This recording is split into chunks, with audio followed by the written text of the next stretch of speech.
రక్షణ రక్షణ అనేది ఒక రిజిస్ట్రేషన్ అన్నమాట. పరలోకంలో వెళ్ళడానికి ఈ యొక్క రక్షణ రిజిస్ట్రేషన్ కాబట్టి మనం ముందుగా రిజిస్ట్రేషన్ చేయించుకుంటారు. ఆ రిజిస్ట్రేషన్ చేయించుకున్న తర్వాత కరెక్ట్ టైంకి మనం అక్కడ లేకపోతే ఏమవుతుందండి, మనం ఒక ట్రైన్లోనో ఒక బస్సులోనో వెళ్ళడానికి ప్రయాణం చేయడానికి ముందుగా రిజిస్ట్రేషన్ చేయించుకుంటాం. మీరు అలాగా ట్రైన్లో స్టేషన్లో ఉంటారని మనం చెప్తారు కదండి. అది బస్సులో పంపచ్చు, స్టేషన్ అవ్వచ్చు, రైల్వే స్టేషన్ ఏదైనా కావచ్చు. అలాగే టైంకి మనం అక్కడ లేకపోతే మనం వస్తే ఏం చేస్తారండి, మనం రిజిస్ట్రేషన్ చేయించుకున్నా చేయించుకోకపోయినా అది వెళ్ళే టైంకి వెళ్ళిపోతుంది కదండి. అంటే మన రక్షణ పొందకపోయినా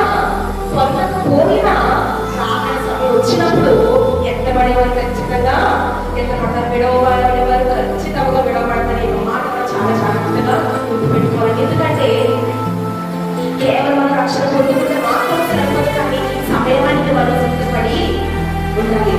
బ్యాంక్ మనం ఎప్పుడు కూడా మనం ఫిల్ చేస్తూ ఉండాలి. ఎప్పుడైనా మనకి ప్రాబ్లం వచ్చినప్పుడు అందులో ఉన్నటువంటి ఆయన మంచి మనకి ఏమవుతుందంటే తెచ్చిపోతుంది అనమాట. మనం చేసిన పాపం బట్టి దేవుడు యాడ్ చేస్తాడు. ఎన్ని పాపాలు చేస్తాడు, ఎందుకు యాడ్ చేస్తాడు, దాన్ని యాడ్ చేసి మనకు తీర్పు అనేది ఆధారపడుతుంది. కాబట్టి యోగ్యత కలిగి మనం ఏం చేయాలండి,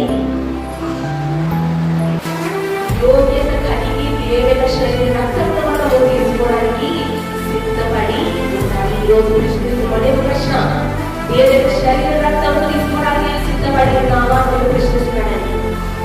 మరి దేవుని శరీరము రక్తము అంటే కేవలం ఒక రొట్టె ద్రాక్షరసం కాదు, కానీ దేవుని చేత అభిషేకింపబడినటువంటి ఆ యొక్క దేవుని శరీరము పరిశుద్ధుల రక్తము మనం తీసుకోవాలంటే అంతే పరిశుద్ధంగా మనము కూడా, లేకపోతే అటువంటి యోగ్యతను ఎప్పుడైతే పొందుతూ ఉంటామో మన యొక్క జీవితంలో అనేక మేలు ఆశీర్వాదాలు పొందుతుంది. ఎందుకంటే అది మన పాపంకు మనకు తెలియకుండానే ఒక మంచి ఎలా మారుతుందండి, మనకి పాపముగా మారుతుంది.